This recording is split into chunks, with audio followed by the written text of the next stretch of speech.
Hello again everyone, this is Zombie Kids Rule, and this video is primarily for a user by the name of Norintha on rpgmakerweb.com, but if it helps other people, that's great. Basically this is a proof of concept of a puzzle where you have a certain number of places to put things. In this example there's 4 places that you can put things, and you have 4 pieces of something to put into those places. So, and it's how the functionality works. So here's there's another demo video already of just confirming that this is what was desired, but here's where you are placing the objects. For testing purposes, these are the objects. So 1, 2, 3, and 4. And the way this is built is you can click on any of these and put them any place. So I click on the 4, and I can set it. I can put on anywhere I click, the 4 is going to move to until I click somewhere else. I can't put it back here, but I can click on it again and it'll put it back in its place. So I can move these around. If I click on 2, I can replace this one and it moves the value back to where it was before. 2 is still active. Okay, so now if I click 1, 4, and then if I click 4 is still active. So if I click here, if I click 4 again, it puts it back, and that's how the functionality works. And then there's a simple solution to this, which is just the values of the variables for these spaces have to be exactly what, you know, this value has to be exactly what it is, this one, this one, this one. So, and once those conditions are met, it'll say however you want to finish the puzzle. This is just, you did it, and then it's done. Okay, so that's how it functions. In order to do it, basically, I have a few switches, just 5 switches. So there's a switch for each piece that you can use. So that's that second row, the pieces that you can put into the spots, and then a switch for whether the puzzle is solved or not. Then there's a handful of variables. Okay, so there's 9 variables. So there's a variable for each spot where you can put something, so the slots or the spots. There's a variable for each of the pieces that can be clicked on and put into one of the spots. And then there is the current value or the current piece that's selected. So piece selected, that's the current value.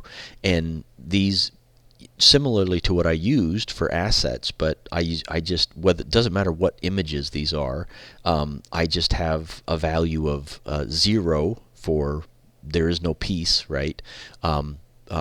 Piece 1, piece 2, piece 3, and piece 4. Just so happens I use numbers in the puzzle, but that's just the way I used it, the logic for the event. So, and then for common events, there's only a handful of common events. There are 8 common events. There are 4 that basically are doing nothing but assigning a value to the appropriate variable, and then these 4 common events are for where you can place where you can place things. So you pick up a piece and you place it somewhere. So just to break these out, these 4 are exceptionally easy. So the first piece, it's when you click, right? So when, oh, I'm sorry, let me take a step back. The way the puzzle is set up is with this event here. And I mean, you can do this any way you want, but in order to test it, I have a parallel event that runs, and the first thing it does is it shows 4 pictures of the where you want to place things. So I just used, you know, a red bordered square to show that's where you place the item or or whatever it is. So this would be your empty spots of where you need to place things.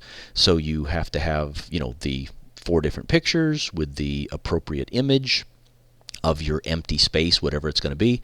You have to make sure you, of course, you know, have your X and Y variables appropriate, and then of course you use the ButtonPicture plugin to make it so that it can be clicked. So, you know, if you're familiar with that plugin, picture 1, this immediately under an image is making that image selectable. So picture one, and then the common event is the common event over here. So 1,000, 999, 998, 997. So those are the common events for the spots that you can put things. So that's the first thing this parallel event does. It shows these pictures where the empty space where you can put things, and makes them clickable. Then it shows the four pieces, right? The images of the pieces of whatever it is, objects that you can put in those spots. And so you have four more pictures, and you have your appropriate image and in the appropriate location, X and Y, wherever you're putting them. And each one of those has also a ButtonPicture plug-in so that it can be clickable. And it has the appropriate common events. So again, this explanation is mostly for Norintha, but I have highlighted the ButtonPicture plugin before. And then it just turns itself off. Control self switch A to a blank page, so it's not doing anything. It only runs once. So that's just how I set this up. The parallel event sets up the images for the empty spots, like a shelf, and then the four items or objects or whatever that can be put onto those in those spots, right, on that shelf. So that's how the puzzle gets set up and gets visible to the player. And I had done this incorrectly before.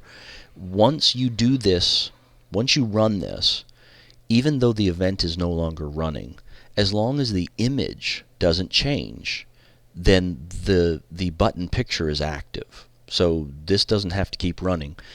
Once this runs, then these images, as long as you don't change the image, then those ButtonPictures will remain clickable until you change something.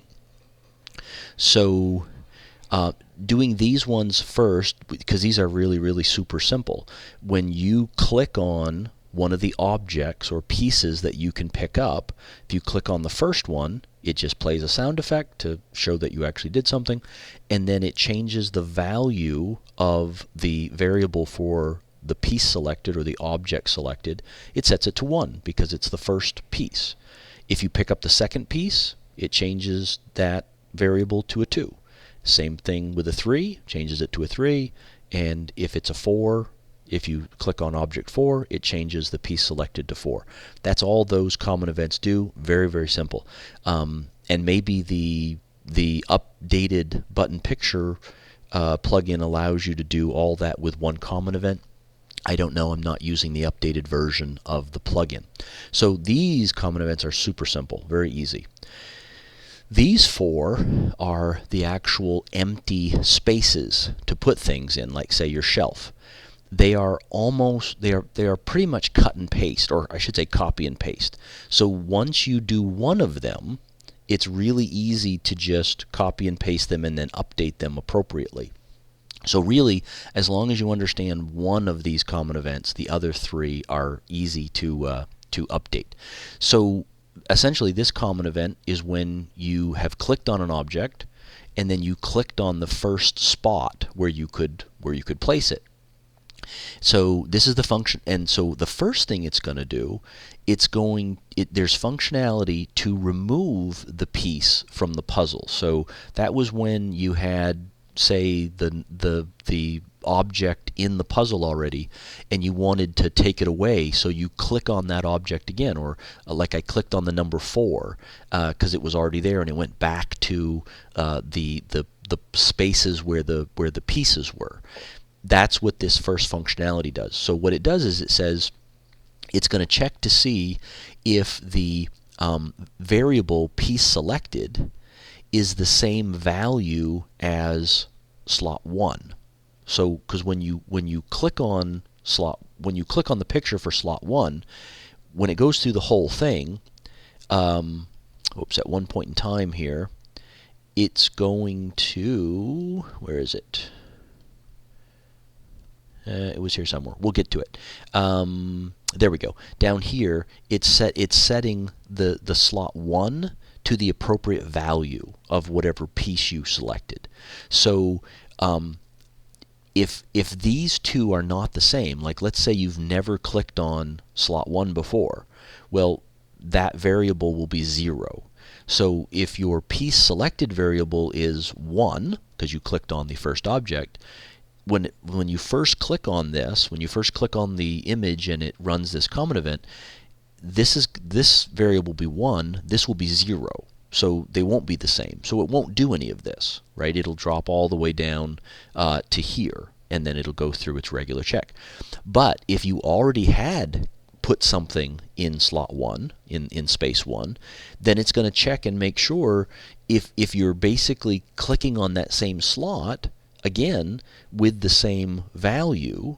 So I clicked on the fourth one, fourth object, put it in slot 1, and I say, you know what, I don't want that there. So I click on slot 1 again, and the fourth object is still active.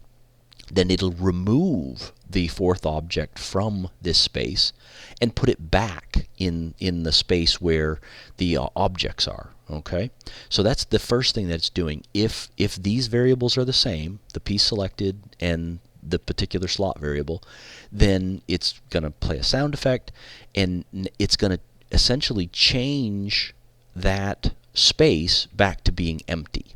So it's going to take the appropriate picture number for that space. It's going to show the image for whatever empty space you have in the correct location, and it's going to make it clickable because now it's empty. We want to be able to click on it again with the button picture. Then there are going to be 4 conditional branches. These 4 conditional branches update the images of the pieces that can be selected. So that second row of images, and essentially it's making it so that if you do remove a object from, like, say, your shelf, it will reappear in the space where your pieces are, where your objects are. So it's going to check all 4, and it's going to say if space 1 is equal to 1, right? Because that's what the value is at this time. If object number 1 was in slot 1 and you're essentially removing it, then it's going to make it appear in the spot where the objects are waiting. Okay, so it shows the correct picture with the correct object, the correct x and y coordinate, and makes it clickable. If it was the second object, right? So if in space 1 it was the second object, so value of 2, then show that correct picture and the correct image, the correct object in the correct location, right? The correct spot, and make it clickable. Same thing with 3 and same thing with 4. So you're simply updating the pictures, the image, and the X and or Y, depending on where your objects are, and your button pictures. And then after it does this, because it needs to know what the variable was when you first clicked on it. So once it does those, updates the images of where the objects are waiting, then it's going to change the slot 1 space to 0, meaning it's empty, right? Because that's the first thing it did up here, was it made that spot empty.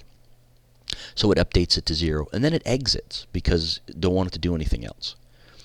Now, if that space was already empty, or if it's not the same, let's say object 1 was in there, but you clicked on object 2, and now you're clicking on that space. Well, then this won't be true, so it's going to skip over these things. And you notice that I should point out that these are nested conditional branches. So this is the first conditional branch, and then underneath that, right, underneath that, these are nested conditional branches. So if this is true, then it will also check these ones, right? If these were moved over a space, then these would be checked even if this was not true. So these are nested conditional branches. So assuming that this isn't run, right, because this exit the event process, assuming this isn't run, then it plays a sound effect, so you know you clicked on it. And then there's going to be 4 sets of conditional branches. And it's to see which piece, so which object, should be displayed in that slot 1, in that spot 1. So these sets of conditional branches are very, very similar. You just have to change some values. So the first one, it says if piece selected, so if object selected has a value of 1, so you clicked on the first object, then it's going to set the variable for slot 1 or space 1 to 1. It's going to show the appropriate picture in there, the appropriate image, and make it clickable because, again, you can change it. And so that's the first thing it does. Then there's going to be 3 nested conditional branches. And what these are doing is they are checking to see if that object is already in one of these other spaces, because you can't have 2 of them, right? The objects can't be repeated. You can only use each object once. So once it does this part and it places it in spot 1, it then has to check and say, well, is slot 2 equal to 1? So is that object in slot 2? And if it is, then change the variable for slot 2 to 0, meaning it should be empty. Then show the empty image in the correct spot with the correct picture number and make it clickable with the right button picture. And then it's going to check slot 3. Does slot 3 have that object already?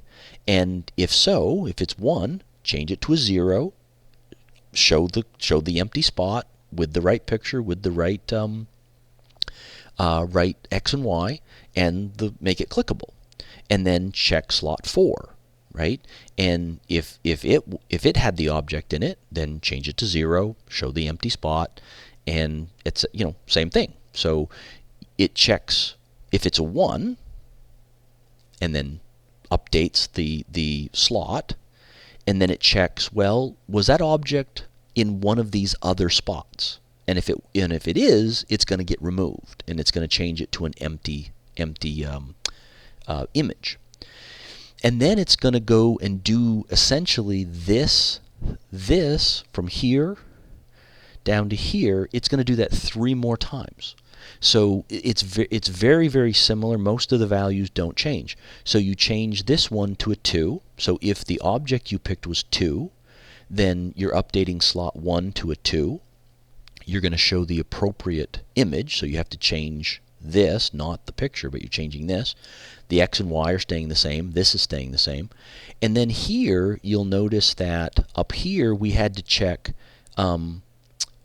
Let's see. No, that was 2, 3, and 4, and this is 2, 3, and 4.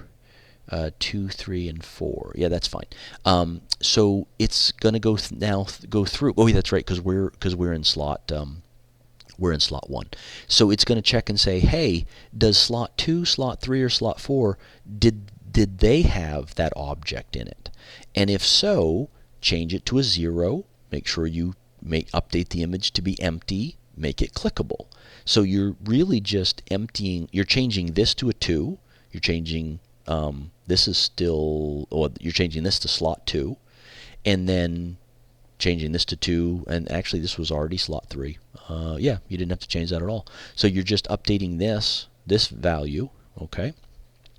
And then it's going to do the same thing with this one. If you selected object 3, then update slot 1 to a value of 3.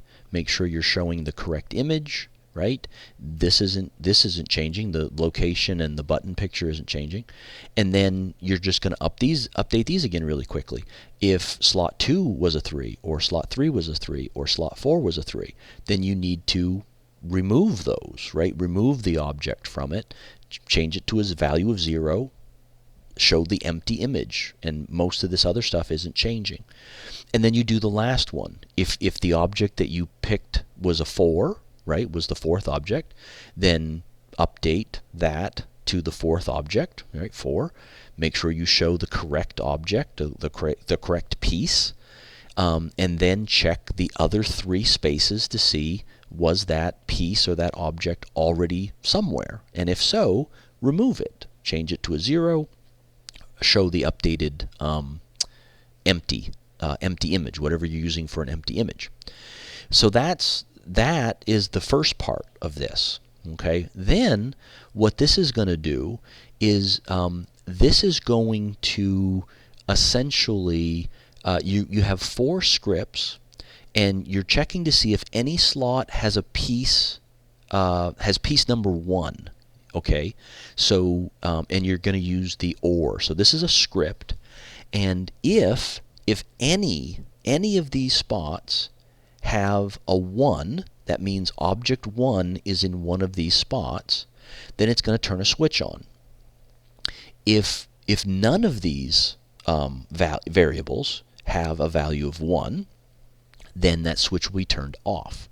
So the script is actually pretty easy. It's if, so it's an if else then, or if then else switch. So if, and then be very careful of the parentheses, right? Making sure you have pairs of parentheses. If $game variables dot value, and then this is the value of my variable 2000, right? So actually, I mean, this is the common event, but for space 1, slot 1, it's variable 2000 equal to 1. So basically, if variable 2000 is equal to 1, the 2 vertical lines is the OR, right? The OR operator. So if variable 2000 is equal to 1, or if the variable 1999 is equal to 1, or variable 1998 is equal to 1, or variable 1997 is equal to 1. If any of those are equal to 1, so that means object 1 appears in one of these spaces, then you're going to basically set this switch to true. So game switches dot set value, my switch 1000, which is the switch for this slot, it's turning it on. True is on. Else, so look at your curly brackets here, else that same switch is being turned off, so it's being turned to false. That's all this script is doing. So, and then what's going to happen is this is going to check to see what the result of that switch is. If the switch is on, so if piece space 1 used, whatever you call it, if the switch is on, then that means the object is supposed to be appearing in the puzzle. It's supposed to be appearing like on the shelf. So that means it's going to show the empty picture in the place where your selectable objects are, right? So I'm using a yellow border box. So you have your 4 objects you can click on, and when you put one of them in the puzzle, well, then it shouldn't show that you can click on it where your objects are. So that's what this is doing. If it's in the puzzle, then it's going to check the switch. If it's being used, then show the empty space. Otherwise, else show the object, right? The image of the object in the appropriate place, make it clickable. You notice that if it's an empty space, there's no button picture, meaning this is not clickable anymore. Image 5 is not clickable anymore. So you can't click on those empty spaces where the empty objects are. Then it's going to basically do that 3 more times. So if the variable, if this variable is equal to 2, or if this variable is equal to 2, so if any of those 4 variables are equal to 2, it's going to turn a different switch on. So if they're not, then it turns it off. Does the same exact check. If that switch is on, then that means the object number 2 is being used in the puzzle. So show the empty image, whatever you're using to show an empty image, in the appropriate spot. Otherwise, show the object that you can pick in that same place. And then the next one is if object 3 is being used, if any, right? If object 3 appears anywhere, turn the switch on, otherwise turn it off. And same thing here, right? And then the last one is if it's object 4, and same exact logic. Okay, so this is allowing that updating the the area where your objects appear, and it's moving them back and forth. Essentially, it's making them appear and disappear based on what switches are on. And then the last part is that each one of these common events is checking to see if you solved the puzzle correctly. So this script is very similar to the one above, but instead of those two parallel lines for the OR operator, it's AND. It's ampersand, ampersand, or and. So it's basically if variable 2000 is equal to 4 and variable 1999 is equal to 3, and 1998 is equal to 2, and 1997 is equal to 1, that's my solution, 4, 3, 2, 1. Then turn this switch to true. Turn this switch on, essentially. You never have to turn it off the way this is built. And then it just checks. If that switch, right, is on, then you do however you want to wrap up your puzzle, right? You did it, you succeeded, clear the pictures, whatever. You finish the puzzle. If it's off, so if these variables are not in exactly the correct order, right, then this switch will not get turned on, and therefore the puzzle won't be solved, and you'll just keep doing it because the clickable images keep getting updated.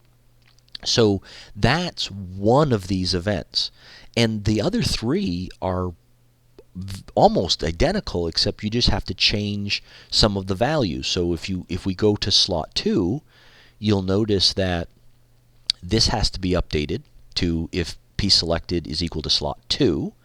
You have to make sure that your images, you're using the right image, right? But a lot of the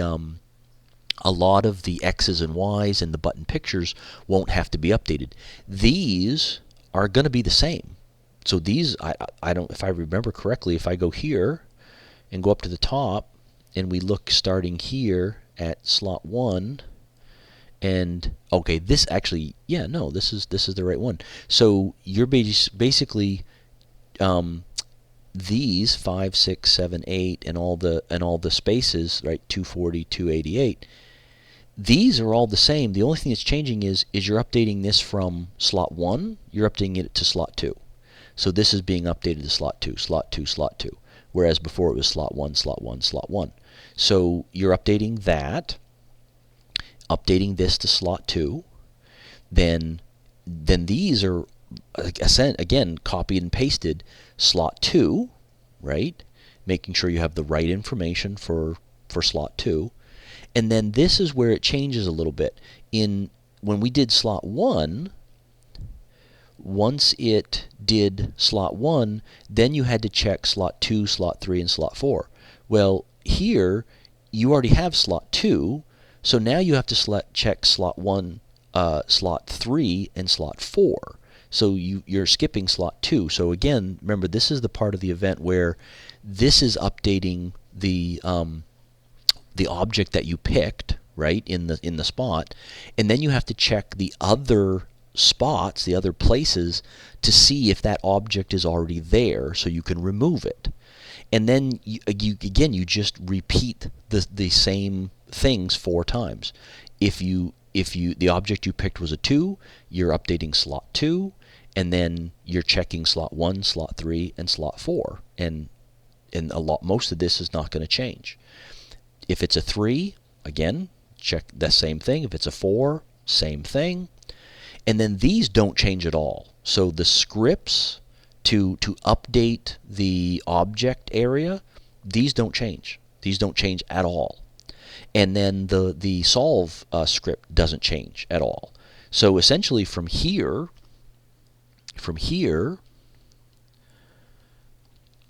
up to here, none of that changes when you copy and paste these. And then everything above only changes very minor. So slot 3, you'll see it's very similar. You change this to slot 3, make sure you've got the right information, right, for object 3. And then now you're checking, these three things only change, you're updating them to slot 3, slot 3, slot 3 instead of slot 2 or slot 1.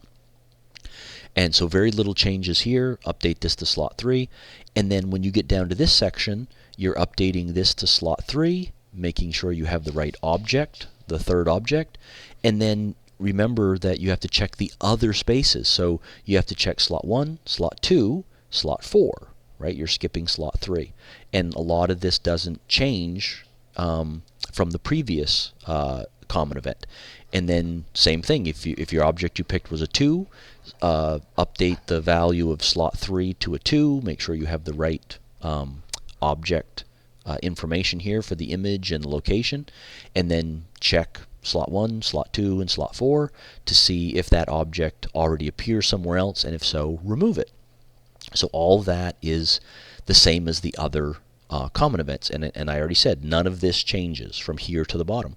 And slot 4 is exactly the same way. So it's essentially the same. It's the same event. You're just changing a few of the values that have to change when you're in a different space. But most of it is very much the same.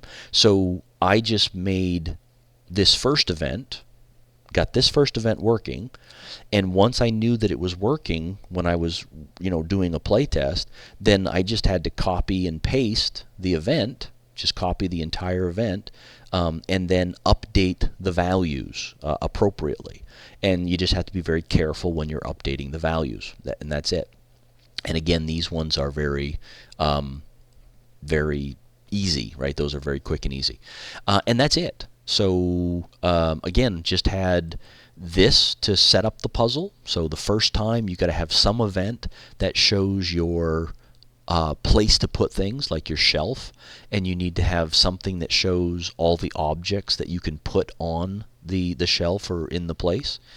And then you just have your common events.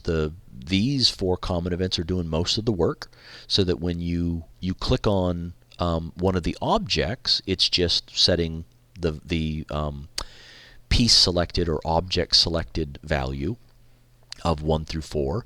If you had 8 objects, it'd be 1 through 8, right? So that you can do whatever you want to with this. And then when you actually click on a empty space to put the object, that's when it has to do all of its checks, right? The first thing it does again is basically checks to see if you want to remove that object from that space and put it back with the other objects. That's what this first part is doing. And then once it checks that, it's basically going through and saying, okay, you aren't removing that object, so where am I putting it, and do I need to remove that same object from any of the other spots? Okay. And that's pretty much it. So anyway, I hope specifically for Norintha, I hope that's clear. It seemed really difficult trying to do screenshots of all of this to post, but I hope this is clear.